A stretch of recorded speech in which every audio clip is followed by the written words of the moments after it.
මං ගියේ නැත්තම් මූ ගෙදර බාල් කෙල්ලිලා මෙලහකටත් මැරිලා. මචං උඹට පේනවද අතන ඉන්න මිනිස්සයා?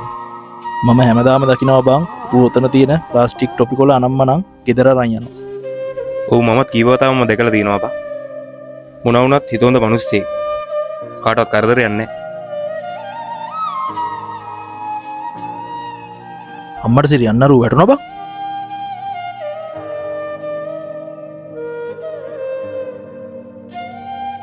අවුලක් නෑ නේද? අවුලක් නෑ මල්ලි. කකුල කැල්ල තියෙන්නේ. ප්ලේට් දාලා මට මේ කකුල වැඩිය දැනෙන්නේ. බොහොම ස්තුතියි හොඳේ. මං ගිහින් එන්නම්.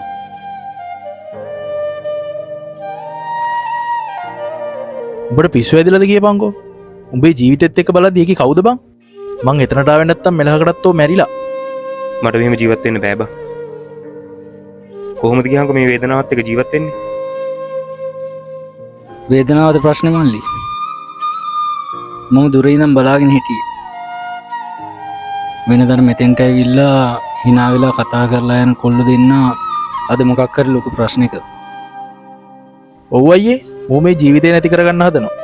මං ගියේ නැත්තම් මූ ගෙදර බාල් කෙල්ලිලා මෙලහකටත් මැරිලා. මනුස්ස ජීවිතේ ලොතරැයියක් මල්ලි. දැන් අවුරුදු කීපයකට කලින් ඔයාට හිතිච්ච දේම මටත් හිතිලා තියෙනවා. ඒත් අයියෝ ඔයා තාම ජීවත් වෙනවනේ. මෙන්න මූට කියන්න අයියා හිත හදාගත්ත විදිය. මම මෙහෙ නෙමෙයි මල්ලි. මගේ ගෙවල් ගම්පොළ. මගේ ගේ තිබ්බේ ලස්සන කන්දක. එදා මට මතකයි මොර සූරන වැස්ස. ලොකු සද්දයක් එක්ක මගේ ගේ කඩාගෙන ගියා. ඒ කිව්වේ කොහොමද ගේ කඩාගෙන වැටෙන්නේ වැස්සට? මගේ ගේ නාය ගියා මල්ලි.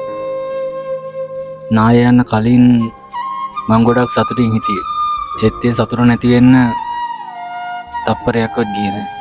උදේ වෙද්දී හමුදාව ගමේ මිනිස්සු එතනට එකතු වුණා. මගේ මේ කරෙන් පහල ඔක්කොම පස්වලට යට වෙලා තිබ්බේ. ගලකට අහු වෙලා මගේ මේ කකුල කැඩිලා තිබ්බේ. මට ඒ කකුල දැනුන්නේ නෑ. හමුදාවේ දෙන්නෙක් ඇවිල්ලා මගෙන් ඇහුවා මම හොඳින්ද කියලා. ඒත් මම කටින් වචන පිට උනේ නෑ මල්ලි. දෙයියනේ කොහොම වචනෙන් නැද අයියේ ඔය වගේ අනතුරක් වුණාම? එයාලා කිව්වා ඔයා කිසි දෙයකට බය වෙන්න එපා. අපි ඔයාව බේරගන්නවා කියලා. ඒත් ඒ වෙලාවේ මගේ කටින් පිට උනේ මාව බේරගන්න එපා කියලා. සෝබාදහම මට හැමදේම නැති කරා මල්ලි. හැබැයි සෝබාදහමට වය කරනවා වෙනුවට මම තව තවත් ආදරය කරන්න ගත්තා. මොකද සෝබාදහම එතකොට කර්මය ඒ දේවල් අපිට වෙනස් කරන්න බෑ. ඒත් අපිට ඒ දේවල් වලට අවනත වෙන්න පුළුවන්. පොඩ්ඩක් ඉන්න. කතාව තාම ඉවර නෑ. ඇයි ඔයාගේ ජීවිතේ බේර ගන්න එපා කිව්වේ? ඔයාට නැති උනේ ගේ විතරයිනේ. මම කෑ ගහලා කිව්වා මල්ලි මාව මෙතනම දාලා යන්න, මට මෙතනම මැරෙන්න දෙන්න කියලා. මොකද ඒ වෙනකොටත් මගේ දරුවෝ දෙන්න පස්සයට